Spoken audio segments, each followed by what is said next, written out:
হাতে আমার নবী বলেছেন উম্মত ধ্বংসপ্রাপ্ত হবে, তাদের প্রথম ব্যক্তির নাম ইয়াজিদ, নাম্বার 1। নাম্বার 2, এই হাদিস ইমাম ইবনে আবি শাইবা বর্ণনা করেছেন। হাদিস, আমাদের এখানে হাদিস বললে এখন কেউ সহি, কেউ দঈফ, সবাই তো বড় বড় মুহাদ্দিস এখানে, ঠিক না?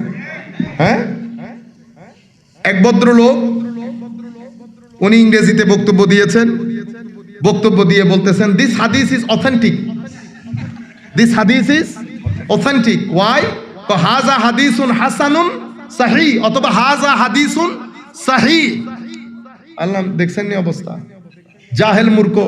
তো বক্তব্য শেষ হওয়ার পরে আমি ওনাকে বলতেছি ভাইজান একটু কথা বলতে পারবো? তো আমিও প্যান্ট শার্ট পরা, তো উনি বুঝতে পারেন নাই, বলতেছে কি বিষয়? আল্লাহ, আপনি বলছেন না হাজা হাদিসুন সহিহ, ট্রান্সলেশন করলেন না দিস হাদিস ইজ অথেন্টিক, তো হাজা হাদিসুন গায়রু সহিহ, এই হাদিস সহিহ না, এটা ট্রান্সলেশন কি হবে? এটা ট্রান্সলেশন আমি কি ভুল করছি? আল্লাহ, এটা আমি বলবো কেন, ডিসাইড আপনি করেন, কত আপনি বলছেন ফতোয়া আপনি দেন। বেটা আমি এই কথাগুলো বলতেছি আপনাদেরকে ওই যে আমার বড়ত্বের জাহিরের জন্য না, আমি বলতেছি কি কি জায়গা থেকে। এখন আমাদের ছেলে যারা, তারা কিন্তু আমার বক্তব্য শুনতেছে না, যেহেতু আমি বাংলাতে বলতেছি, তারা বক্তব্য শুনতেছে কার? ইংরেজিতে। ইংরেজি বলছে যখন শুদ্ধ বলছে, ইংরেজিতে যেহেতু বলছে ঠিক বলছে, বুঝছেন? তো এখন হাজা হাদিসুন, আল্লাহ আমাকে একটা কথা বলেন, এরা মুহাদ্দিস মুফতি, এনারা ভালো বুঝবেন। আমরা যখন বলি হাজা হাদিসুন সহিহ, এটার অর্থ কি? আপনি আমার নবীর হাদিস সহিহ গলত এটা বলতে পারবেন? উম্মতের কোন রাইট আছে আমার নবীর হাদিস সহিহ দুর্বল বলার? হাজা হাদিসুন সহিহ মানে হাজা হাদিসুন সহিহুল ইসনাদ। এই হাদিসের আগে যে নামগুলো আছে সেই নামগুলো কি? সহিহ। এটা একটা টার্ম, পরিভাষা। পরিভাষার কখনো বাংলার অনুবাদ হয় না। ঢাকা মানে কি? ঢাকা, ঢাকা মানে কি? কাভার্ড। তো এখন বেশি পণ্ডিতি করে যদি বলেন I am going to covered, হইল নি? না, টার্মের তো অনুবাদ হয় না। সহি একটা টার্ম, 7টা 6টা শর্ত পাওয়া গেলে একটা হাদিসের সনদকে কি বলি আমরা? সহি। উলামায়ে কেরাম বলেন সহি। আপনারা বুঝতে পেরেছেন? দঈফ দিস হাদিস ইজ উইক, ইন্না লিল্লাহি ওয়া ইন্না ইলাইহি राजन। दो बोले वीक, तो पाकिस्तानी हो तो फिर गड़बड़ हो जाता है, पाकिस्तानी हो, क्योंकि वो भी दईफ इस्तेमाल करते हैं। फिर हाजा हदीसुन दईफ कहते हैं, ये हदीस बहुत ज़ईफ है, लगता है उसकी दादा बुढ़ा हो गया, वो ज़ईफ ही हाल बता रहे।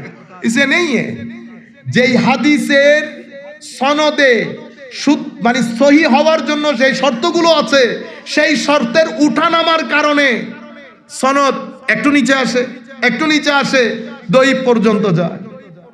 দঈফ হওয়া মানে মাতরুদ না, দঈফ মকবুল। এখন কতটুকুন গ্রহণযোগ্য, কি ফরজের ক্ষেত্রে না ওয়াজিবের ক্ষেত্রে, সেটা ভিন্নতা থাকতে পারে। তো এই হাদিসগুলাকে কেউ কি বলেন নাই? জাল বলেন নাই। হাদিসের মধ্যে আমার নবী বলছেন ইন্না আউওয়ালা মান ইউবাদদিলু সুন্নতি রাজুলুন মিন বানি উমাইয়া ওয়া ফি রিওয়ায়াতিন উখরা ইউকালু লাহু ইয়াজিদ। প্রথম যেই ব্যক্তি আমার সুন্নতকে পরিবর্তন করবে, সুন্নত কি? সুন্নত আমার নবী যেই দ্বীন দিয়ে গেছেন, সেই দ্বীনের সৌন্দর্য ছিল, সেই দ্বীনের সৌন্দর্য ছিল কিসের উপর? শুরা। সরকার গঠন করবেন, রাস্তা দুইটা, হয় শুরা কনসালটেশন, পরামর্শ করে, অথবা গদি দখল করে। এই দুইটার বাইরে আর কোনো কিছু নাই। তো আমার নবীর সুন্নত ছিল যা করবেন শুরা বেস করবেন, আদালত বেস করবেন। ইন্নাল্লাহ ইয়ামুরুকুম আন তুআদ্দুল আমানাতি ইলা আলিহা, আমানত। এরপরে ইয়া আইয়ুহাল্লাযীনা আমানু কুনু কাওয়ামিনা বিল কিসত শুহাদা লিন-নাস। তাইলে কিসের উপর হবে? আমানতের উপর, আদালতের উপর, শুরার উপর। বুঝতে পেরেছেন? এটা আমার নবীর সুন্নত। ভদ্রতার উপর, নম্রতার উপর, দ্বীনের উপর, কোরআনের তালিমাতের উপর আমার নবীর সুন্নত। এই মালউন এসে প্রথমে সে শুরা সিস্টেমকে বরবাদ করে দিয়েছে। সে নিজের আত্মীয় স্বজনের ছোট ছোট ছেলেগুলাকে বড় বড় পোস্টে বসিয়েছে, সিনিয়র লোকজনকে নিচে নামিয়ে দিয়েছে, বাদ করে দিয়েছে। সে তার এগেইনস্টে যাওয়ার কারণে মদিনা শরীফের মধ্যে হামলা করেছে, সাহাবায়ে কেরাম, সিনিয়র সাহাবায়ে কেরামকে হত্যা করেছে। সে তার কথার বাইরে যাওয়ার কারণে মক্কা শরীফে হামলা করেছে। আপনি বাঁচাইতেছেন ইয়াজিদকে, আপনি কয় জায়গা থেকে রক্ষা করবেন? আপনি চিন্তা করতে পারবেন কাবা শরীফ হামলার জায়গা? সে না মুসলমান, সে কাবা শরীফের গিলাফ পুড়িয়ে দিয়েছে। সে সাহাবায়ে কেরাম, সিনিয়র সাহাবীর পবিত্র মুখ মুবারকের মধ্যে থাপ্পড় লাগিয়েছে। সাহাবায়ে কেরাম 2-3 জন সিনিয়র সাহাবীকে অন্ধত্ব গ্রহণ করতে হয়েছে আপনাদের এই নায়কের জন্য। সে আমার নবীর মদিনা শরীফকে 3 দিনের জন্য হালাল করে দিয়েছে, আযান বন্ধ রেখেছে। যেই মদিনার হেরেমের একটা গাছ কাটাকে আমার নবী নিষিদ্ধ করেছে, সেই মদিনাওয়ালা নবীর কলিজার টুকরা নাতির সিনায়ে পাকের মধ্যে উঠে সারে পাককে আলাদা করে সেটাকে ট্রের মধ্যে নিয়ে উবাইদুল্লাহ ইবনে জিয়াদ মালউনের দরবারে পেশ করেছে। এই মুসলমান কিভাবে চিনবেন? কোটি টাকা যতই জোগাড় করেন, ইউটিউবের মধ্যে যতই এডিট করে ইউটিউবের ভিডিও বানান, আল্লাহর ইজ্জতের কসম চেহারা বলে দেবে আপনি কি হুসাইনি না ইয়াজিদি। যত লম্বা দাড়ি রাখেন,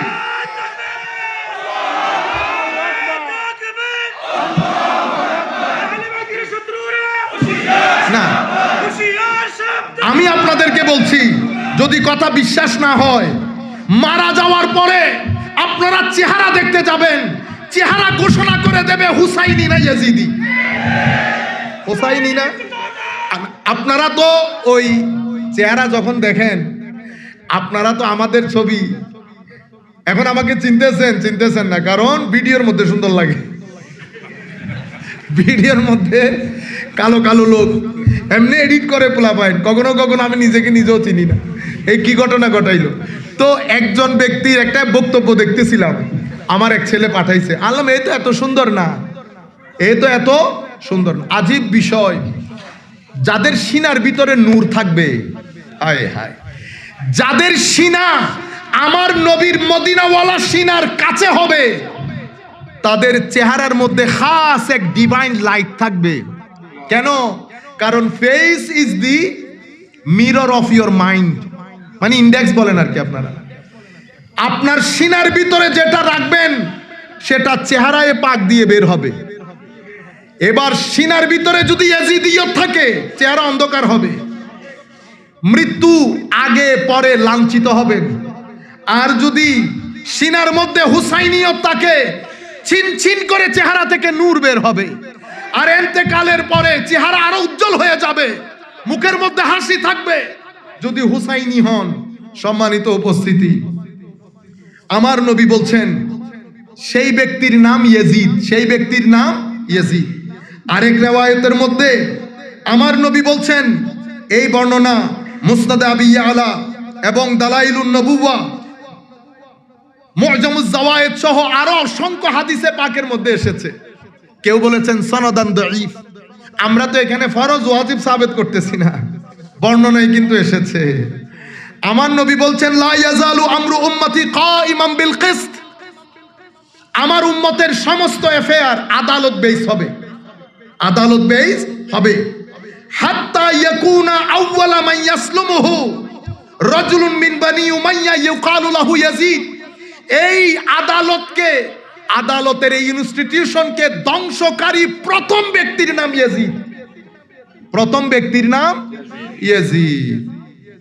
আমার নবী বলছেন, নাউযু বিল্লাহি মিন রাসিস সিদ্দিন, হযরত আবু হুরায়রা বলছেন, ওয়া ইমারাতিস সিবিয়ান, আমরা 60 হিজরি থেকে পানা চাই, এবং এই ছোট ছোট বাইল্লা মৌলবীদের, ছোট ছোট শাসকদের এই শাসন থেকে আমরা আল্লাহর দরবারে পানা চাই।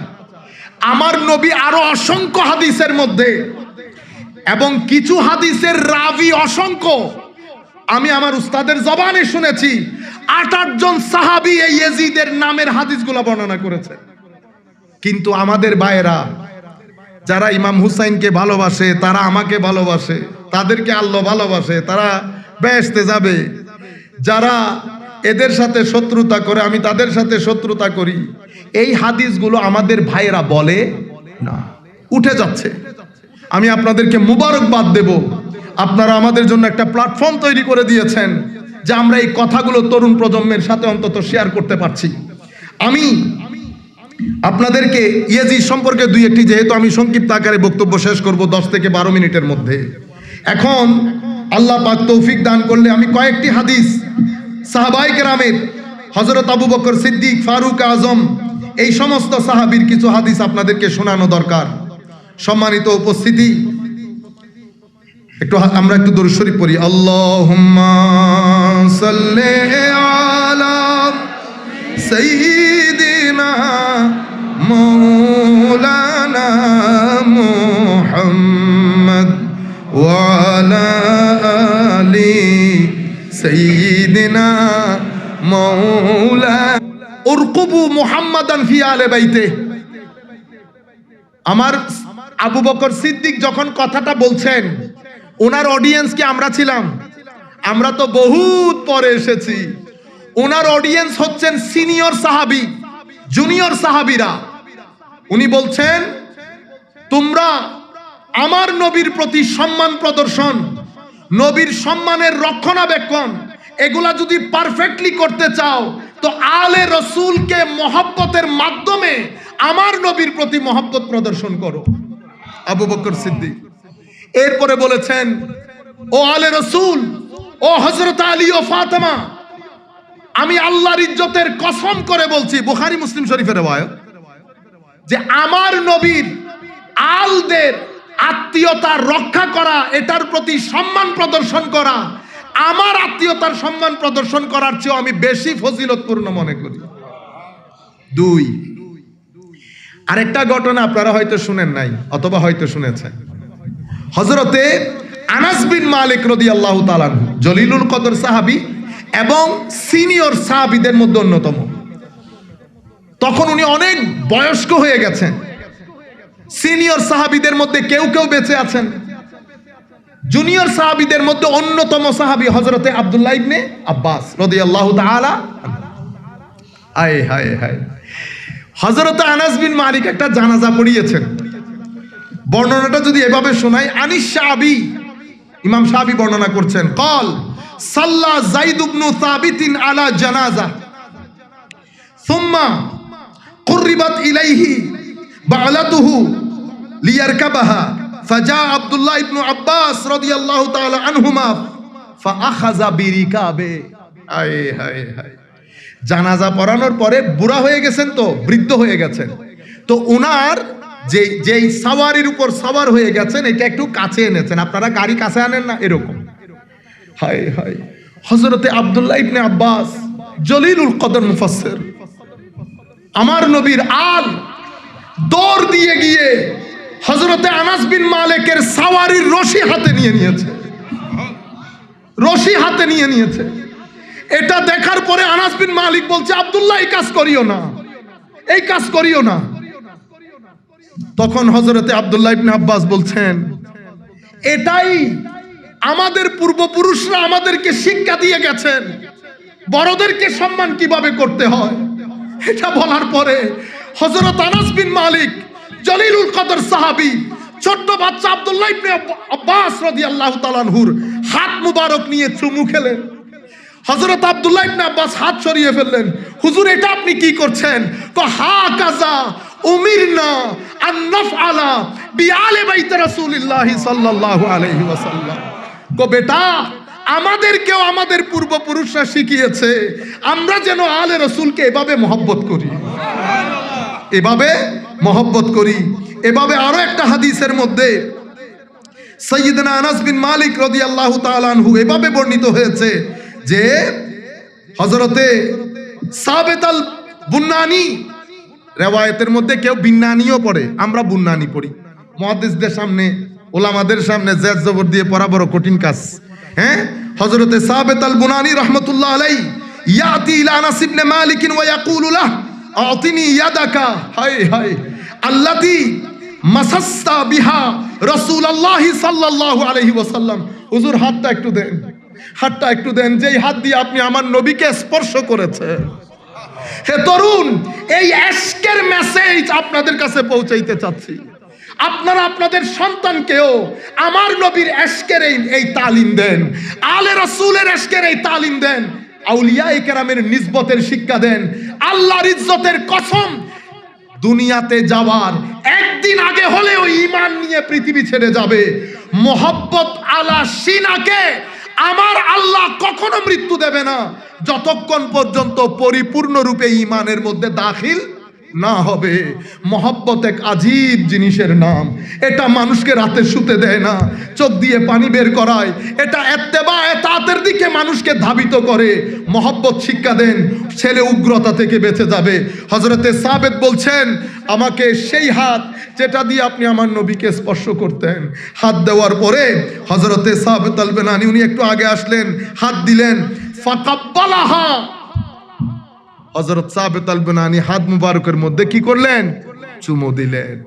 সেই যে চুমু দেওয়া হাতের মধ্যে, পায়ের মধ্যে, সেইটা কালচার, আদবের এই কালচার আজকের দিন পর্যন্ত উলামায়ে কেরামের মধ্যে প্রচারিত, প্রসারিত। এই আদবকে উলামায়ে কেরাম বলেছেন তরিকত, তাসাউফ, সুফিয়ায়ে কেরামের যে তারজে তরিকা, এটার মূল বিষয় হচ্ছে আদব। এটার মূল বিষয় কি? আদব, শিষ্টাচারিতা, ম্যানার্স, এটিকেটস। সম্মানিত উপস্থিতি, সাহাবায়ে কেরামের অবস্থা দেখেছেন। এরপরে আরেকটা হাদিস বলবো শুধু। হযরতে আব্দুল্লাহ ইবনে ওমর, হযরত ওমর রাদিয়াল্লাহু তাআলা আনহুর ছেলে, সিম্পল এক ব্যক্তি জিজ্ঞেস করেছে, হুজুর এরাম অবস্থায় মাছি মারতে পারবো? কি মিনাইনা আনতা, তোমার দেশ কই? আনা মিন ইরাক, আমি ইরাক থেকে এসেছি। উনি বলছেন, উনজুরু ইলা হাযা, এই ব্যক্তির দিকে তাকাও, এ আমারে জিজ্ঞেস করতেছে এরাম অবস্থায় মাছি মারা জায়েজ কিনা। আর এরা আমার নবীর কলিজার টুকরা নাতিকে দাওয়াত দিয়ে কুফার জমিনে নিয়ে গিয়ে তারা নৃশংসভাবে হত্যা করেছে, যার ব্যাপারে আমার নবী বলেছেন, আমি নিজ কানে শুনেছি, আমার হাসান হুসাইন দুনিয়াতে আমার দুইটা ফুলের নাম। এবার আপনারা বুঝতে পেরেছেন, আমি তরুণ প্রজন্মের কাছে শুধু এই মেসেজ আমার, কোন দিকে যাব আমরা? যে রাস্তা আমার নবী দেখিয়েছেন, যে রাস্তা সাহাবায়ে কেরাম দেখিয়েছেন, তাবেঈন দেখিয়েছেন, আইম্মায়ে কেরাম দেখিয়েছেন, শাহজালাল ইয়েমেনি দেখিয়েছেন, সে রাস্তায় হাঁটবো নাকি নব্য ইয়েজিদিয়তের রাস্তায় হাঁটবো? বাংলাদেশ সরকারকে আমি বলছি, বিনয়ের সাথে বলছি, তৌহিদি জনতা বলে যারা লাঠি হাতে নেবে, যারা আগুন জ্বালাবে, বুঝতে পেরেছেন? এদের পূর্ববর্তী পিছনের ইতিহাস যদি দেখেন, এটাকে বলে হিস্টোরিওগ্রাফি। হিস্টোরিওগ্রাফি, ঐতিহাসিক প্রেক্ষাপট। আপনি আমার এই লোকগুলাকে নিয়ে আমি সিলেটে কোন প্রতিবাদ করব, লাখো মানুষ একসাথে হবে, কিন্তু গাছ থেকে একটা পাতাও পড়বে না। পড়েছে? ফিলিস্তিন বিরোধী আপনারা আন্দোলন করেছেন, ফিলিস্তিনের পক্ষে আন্দোলন করেছেন, মিছিল করেছেন, একটা পাতা পড়েছে? পড়বে না। কেন পড়বে না? যারা শাহজালাল ইয়েমেনির তালিমাতকে রক্তে ধারণ করে, এরা সবাই হুসাইনি আদর্শে আদর্শিত। যারা হুসাইনি আদর্শকে লালন করে, এরা আদব, তাওয়াদু, আজজি, ইনকিসারির একটা মুরাক্কাব। এখান থেকে আপনি উগ্রতা পাবেন না। সেই কারণে আমাদের পুলিশ ভাইয়েরও আমাদের সাথে যা মন চাই করে না, সরে যান, এখান থেকে সরে যান। করতে পারবেন না। কেন? কারণ ওনারাও জানেন লাঠি হাতে আমরা নিতে পারবো, ধাক্কা একটা দিবেন, ফেলে চলে আসবে, এতটুকুন। ওনারাও বলেন লাঠি হাতে না নিলে বর্তমান, কারণ ইয়েজিদিয়ত সব জায়গায়, হুসাইনিয়ত লাঠিকে ভয় করে না, হুসাইনিয়ত কিছু মানুষ একসাথে হয়ে প্রতিবাদকে ভয় করে, যে পৃথিবীর মানুষ জানতে পেরেছে তারা আমাকে পছন্দ করে না, এটা হুসাইনিয়ত। ইয়েজিদিয়ত হচ্ছে লাঠি নিয়ে বের হবেন, গাড়ি ভাঙবেন, বাড়ি ভাঙবেন, হ্যাঁ, এগুলা ইয়েজিদিয়ত।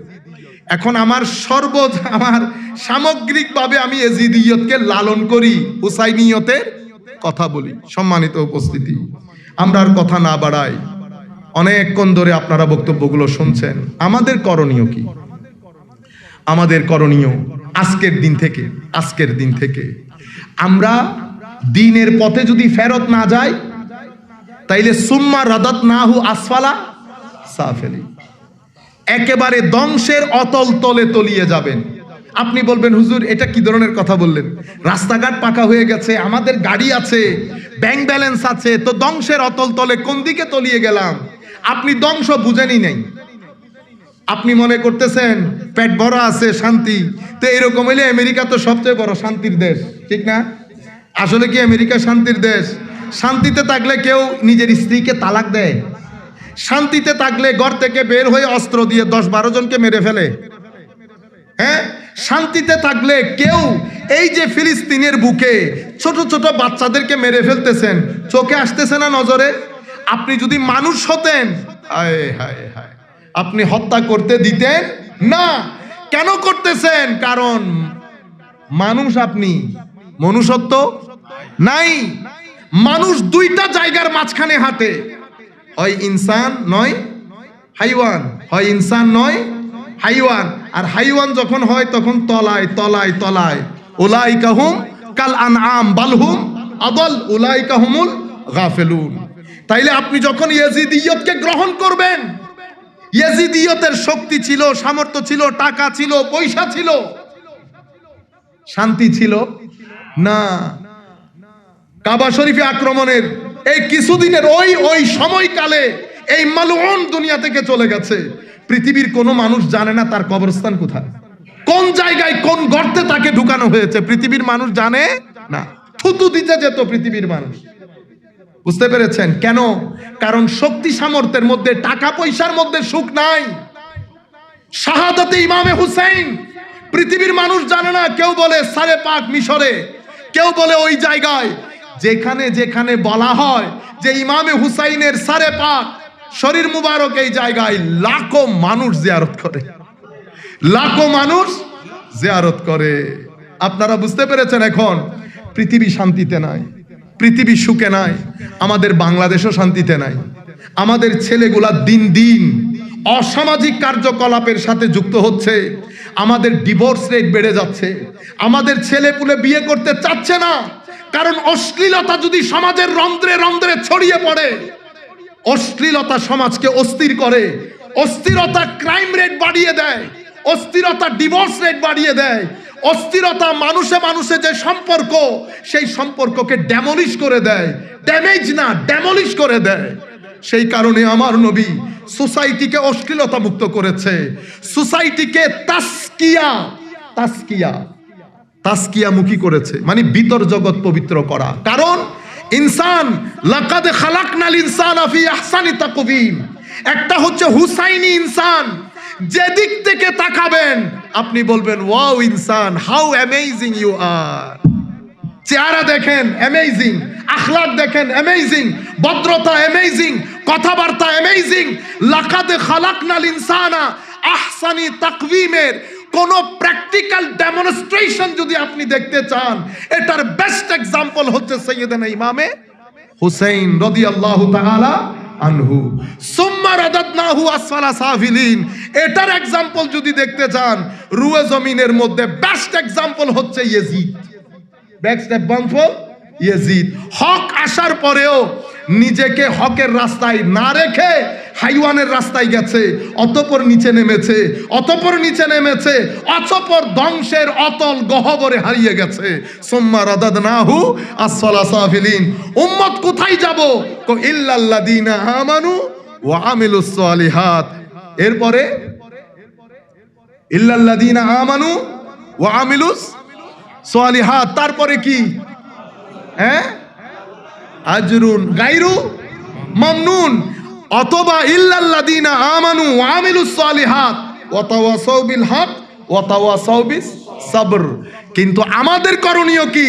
আমার আল্লাহ বলছেন, বান্দা ঈমানের রাস্তায় ফেরত যাও, রাসূলে পাকের রাস্তায়, কোরআনের রাস্তায়, এবং যারা হকের কথা বলেছে, হকের কথা বলার পরে সবর ইখতিয়ার করেছে, রুয়ে জমিনের মধ্যে আমার নবী দুনিয়া থেকে যাওয়ার পরে হকের কথা বলে সবচেয়ে বেশি ধৈর্য ধারণ করেছেন ইমামে হুসাইন। আমার আল্লাহ বলতে চাচ্ছেন ঈমান আমলে সালেহ, অতঃপর হুসাইনের কাতারে দাঁড়িয়ে যাও যদি নিজেকে ধ্বংস থেকে বাঁচাতে চাও। এটা আমাদের করণীয়। আপনারা কোরআন শরীফ পড়বেন, যেখানে সময় পাবেন। কোরআন শরীফ মোবাইলে আছে না এখন? কোরআন শরীফ আপনার ভিতরের মধ্যে শীতলতা দান করবে। তবে বাঙালি ট্রিপিক্যাল কোরআন রিডিং না। ইন্না তো এনে কাল কাউসার ফাসালের নানসান কি পড়লেন আপনি? পড়িয়েন না দরকার হলে। আর আপনি বলে হুজুর আজকে এক পারা শেষ করতে হবে, এই জন্য তো আপনারা কে বলছে ট্রাক্টর চালাইতে? এক পেজ পড়েন, এক পেজ পড়েন, বাট পারফেক্টলি পড়েন, বুঝে বুঝে পড়েন। সুর আছে না আপনার কাছে? সুর ছাড়া কোনো মানুষ আছে? সুর দিয়ে পড়ে। আমার নবী বলেছেন যে কোরআনকে মেলোডিয়াস ভয়েস দিয়ে পড়ে না, সে আমার উম্মত না। মাল্লাম ইয়াতাগান্না বিল কোরআন ফালাইসা মিন্না, আও কামা ক্বালা রাসূলুল্লাহ সাল্লাল্লাহু আলাইহি ওয়াসাল্লাম। কোরআন পড়বেন, সোমবার দিন দরুদ শরীফ পড়বেন, বৃহস্পতিবার রাস্তা দিয়ে হাঁটতে হাঁটতে হাঁটবেন, প্রত্যেক দিন সুগার কমবে। হাঁটতে হাঁটতে গান শুনিয়েন না, আল্লাহ আল্লাহ আল্লাহ। দেখবেন কিছুদিন এভাবে করতে করতে দেখবেন জবানের মধ্যে অটোমেটিক্যালি এটা আসবে। অথবা একটা স্লোগান করে ফেলেন, সুবহানাল্লাহ আলহামদুলিল্লাহ ওয়ালা ইলাহা ইল্লাল্লাহু আল্লাহু আকবার ওয়ালা হাওলা ওয়ালা কুওয়াতা ইল্লা বিল্লাহ। জবানকে যদি আপনি ব্যস্ত না রাখেন, এই শুধু গীবত করবে, যেন আপনি বড় ফেরেশতা, খালি মাইনচের কথা। আমার এক আত্মীয়কে বলতেছে আপনি করিয়েন না, এগুলা বলিয়েন না, তো উনি তবুও কথা বলতেছে। আলাম এটাও তো গীবত। তো বলতেছে তাহলে তো কথাই বলতে পারবো না, তো বলিয়েন না। আপনারা বুঝতে পেরেছেন? তাইলে অজুর হালতে থাকবে। কারণ বর্তমান সমাজ, আমাদের ছেলেগুলাকে বিশেষ করে বলছি, ডানে বামে চতুর্দিকে শয়তানি ওয়াসওয়াসা। আপনি যদি, সুফিয়ায়ে কেরাম বলেছেন আপনার যেমন কাপড় আছে ইমানেরও তেমন কাপড় আছে। ইমানের কাপড় হচ্ছে অজুর হালতে থাকা। প্রথম 7 দিন কষ্ট পাবেন, অতঃপর অভ্যাস হয়ে গেলে অজু ছাড়া থাকতে পারবেন না। যেভাবে সিগারেট খাওয়া মানুষ সিগারেট ছাড়া থাকতে পারে না, ঠিক সেভাবে অজু ছাড়া আপনি থাকতে পারবেন না। 60% শয়তানি ওয়াসওয়াসা থেকে বেঁচে যাবেন। এরপরে কি হবে? 1 বছর যাওয়ার পরে চেহারার মধ্যে একটা নূর আসবে। লাখো মানুষের মধ্যে থাকবেন, যত কালোই হন, বাইরের মানুষ দেখলে বুঝবে মানুষটাকে একটু ডিফারেন্ট লাগে। বুঝছেন? সবাই বলবে আপনি কি বাংলাদেশি না? বাংলাদেশি, কিন্তু আপনার একটু অন্য রকম লাগে। হায় হায়, এটা অজুর কারামত। এটা কিসের কারামত? অজুর কারামত। অজুর হালতে থাকবেন। এগুলা কেন বলতেছি জানেন?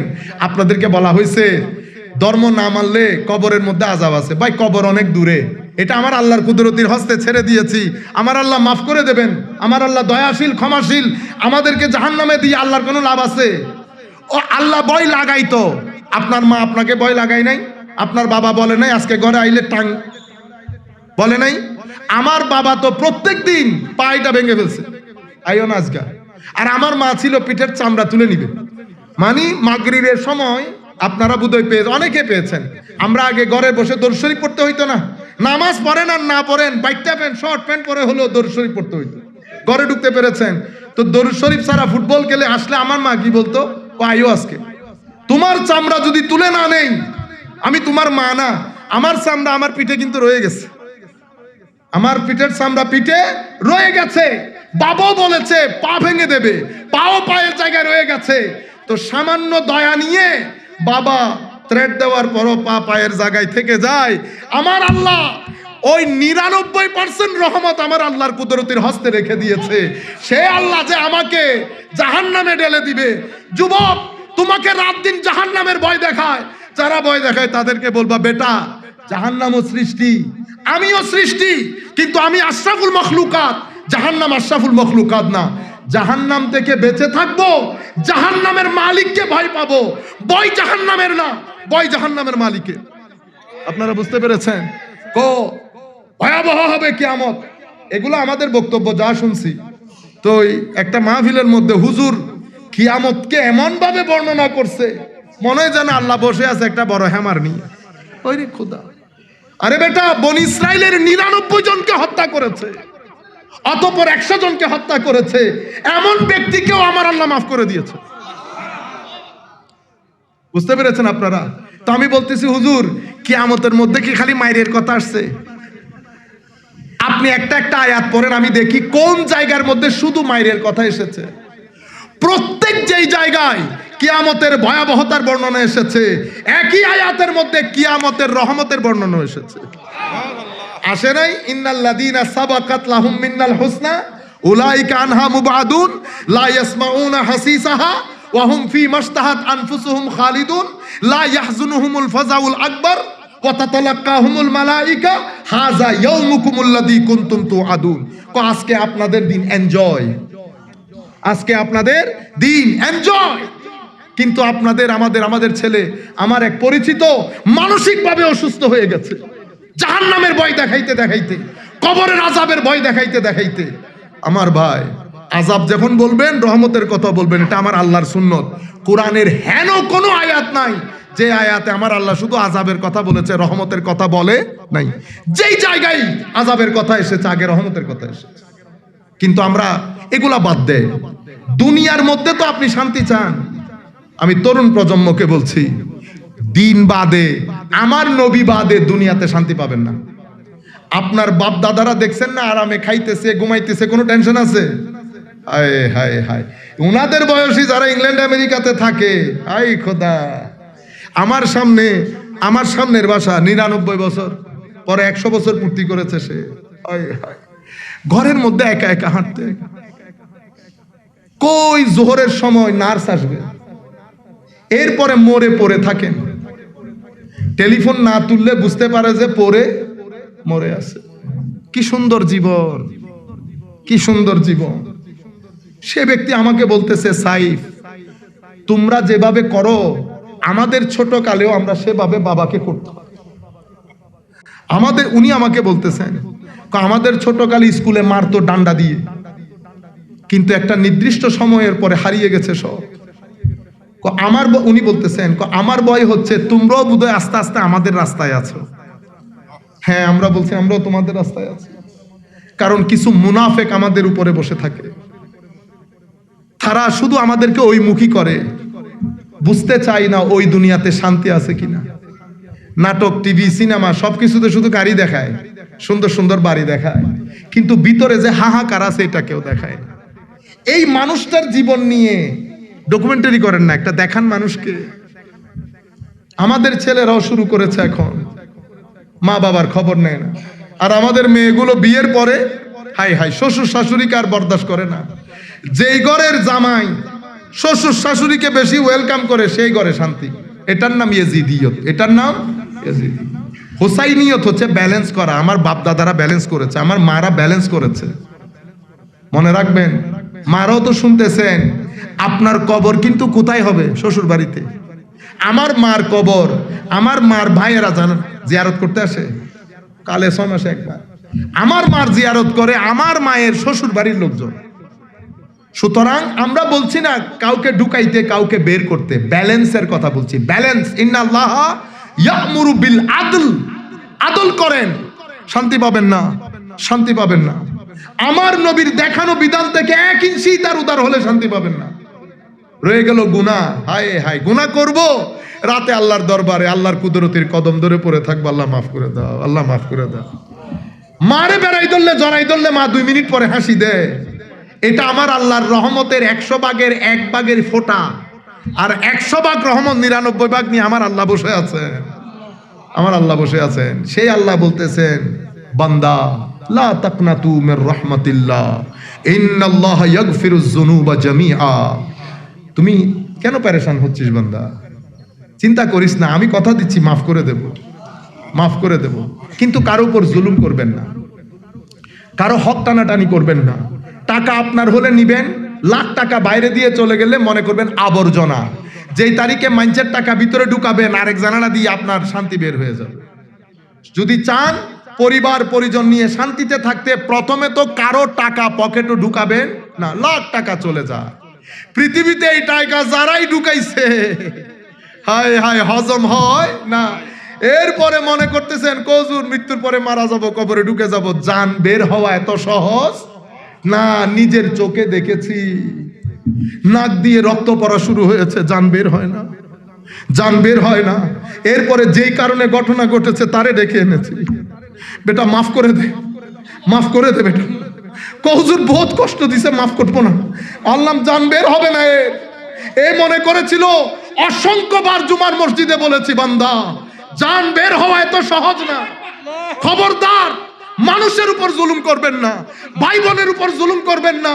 বাবার সম্পত্তিতে আপনার যেমন হক, আপনার বোনেরও সেরকম হক। হক মেরে আমার আল্লাহর দুনিয়া থেকে ইজিলি এক্সিট নিয়ে চলে যাবেন। ই মহালাস হাদিসে পাকের মধ্যে আমার নবী বলেছেন, জুলুম তিন প্রকার। এক প্রকার জুলম আমার আল্লাহ মাফি করেন না, সেটা কি? শিরকের জুলম। আরেক প্রকার জুলম লা ইয়াতরুকুল্লাহু শাইআ, এতটুকুন ছাড় দেন না আমার আল্লাহ, সেটা যখন মানুষের উপরে জুলুম করবে। খবরদার, এটা ইয়াজিদিয়ত। আসেন শান্তির সমাজ গড়ি, জুলুম মুক্ত, অশ্লীলতা মুক্ত। বাকি রয়ে গেল গুনাহ, বেশি গুনাহ হয়ে গেছে। সবাই যখন শুয়ে যাবে, যাই নামাজে বসে থাকবেন, আল্লাহ কান ধরে বসে থাকেন, আল্লাহ মাফ চায়, মাওলা মাফ চায়। কিছুক্ষণ পরে দেখবেন অজর দ্বারায় কান্না আসতেছে, মনে করবেন মাফ হয়ে গেছে। আর যদি এত মাফ না হয়, শাহজালাল এমিনির দরবারে যাইয়া বসে থাকবেন, আল্লাহকে বলবেন, আল্লাহ তোমার নূরের এক খাজিনার দরবারে এসেছি। আমি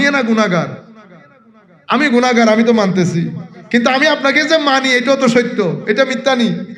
আল্লাহ, পৃথিবীর কোনো মানুষের সাথে আমার কোনো শত্রুতা নাই, কিন্তু কেউ যদি আপনার শানে বেয়াদবি করে, আমার গায়ের মধ্যে আগুন ধরে, আল্লাহ এটা আপনাকে পছন্দ করি বলে ধরে। আল্লাহ, এটা যেমন সত্য, এটাও তেমন সত্য। এখন তুমি ক্ষমা করো আল্লাহ, তুমি ক্ষমা করো আল্লাহ। আল্লাহ ক্ষমা করে দেন, আল্লাহর ইজ্জতের কসম, আল্লাহ ক্ষমা করেন এবং এমন নিয়ামত দান করেন আপনি কল্পনাও করতে পারবেন না। একজন জিজ্ঞেস করতেছে, তোর কেমনে বুঝবো আল্লাহ আমারে মহব্বত করে? যেই তারিখ থেকে আপনি আল্লাহরে মহব্বত করবেন, মনে করবেন আল্লাহ আপনাকে মহব্বত করে। উপর থেকে মহব্বত না হইলে নিচ থেকে মহব্বত আসবে না। যখন চোখের পানি ঝরবে আমার আল্লাহর স্মরণে, মনে রাখবেন আরশে আজিমের মধ্যে আপনার নামের উচ্চারণ হয়ে গেছে। রাতে মাসে একবার হলেও একদম রাতে উঠতে হবে। আমরা তো আর সুফি বুজুর্গ না, 12টার পরে সবাই শুয়ে গেলে চুরি করে এক রুমের ভিতরে ঢুকে লাইট অফ করে দিয়ে পড়বেন আল্লাহ আল্লাহ আল্লাহ। এটা আপনার ভিতরের জগতের নেগেটিভ এনার্জিগুলো বের করে ফেলবে, আপনাকে রিল্যাক্স করবে। আপনার ভিতর থেকে এক্সস্ট যেটা হয়ে গেছেন দুনিয়ার এই সমুদ্রের মধ্যে, আপনাকে শীতল করে রেখে দেবে। আপনার সন্তানদেরকে নিয়ে, ভাই ব্রাদার নিয়ে, আমাদের মা বোনদেরকে বলছি, বিশুদ্ধবারে ছেলেদেরকে নিয়ে জিকির করবেন, লা ইলাহা ইল্লাল্লাহ। বাড়ি যখন দিবেন, যখন কতক্ষণ পরে পুরা ঘর মধ্যে থেকে আওয়াজ শুনবেন, লা ইলাহা ইল্লাল্লাহ। তো এখন পৃথিবী চাইতেছে আপনি যেন এগুলা না করেন, মাজারে না যান। বেদাত প্রপাগান্ডা তৈরি হয়েছে, লাখো ডলার খরচ হয়েছে। আল্লাহর বলি, যেখানে ভালো ঘি বিক্রি হয় সেখানে মন্দ ঘিও থাকবে না, বন্ডামিও থাকবে। বুঝতে পেরেছেন? আমাদের আব্বাজি সাহেব হুজুর বলেন নাই, চিটাঙ্গের মধ্যে ভন্ডামি বেশি হয়, চিটাঙ্গের মধ্যে খেদমত যেমন বেশি, ভন্ডামিও তেমন বেশি। এটা কমন একটা জিনিস, আপনারা বুঝতে পেরেছেন? মিষ্টির দোকানগুলো তো আর মিষ্টি আসেনি, বাইরে কত সুন্দর না, ভিতরের কিচেনগুলো দেখলে মিষ্টি খাওয়া নিয়ে আসবে। এটা স্বাভাবিক জিনিস, দুনিয়া এরকম। সুতরাং এই সব প্রপাগান্ডার মধ্যে যাবেন না। প্রত্যেক বিশুদ্ধবারে স্থানীয় যারা আল্লাহর ওলি তাদের জিয়ারত করবেন, মা বাবা দাদা দাদির জিয়ারত করবেন। আল্লাহ আপনাদের শান্তি দেখ, আমাদের অন্তরকে শীতল করুক। যারা যেখান থেকে বসে দেখছেন, আল্লাহ হুসাইনি আদর্শ লালন করে এই আদর্শের মাধ্যমে আমরা যেন জীবন যাপন করে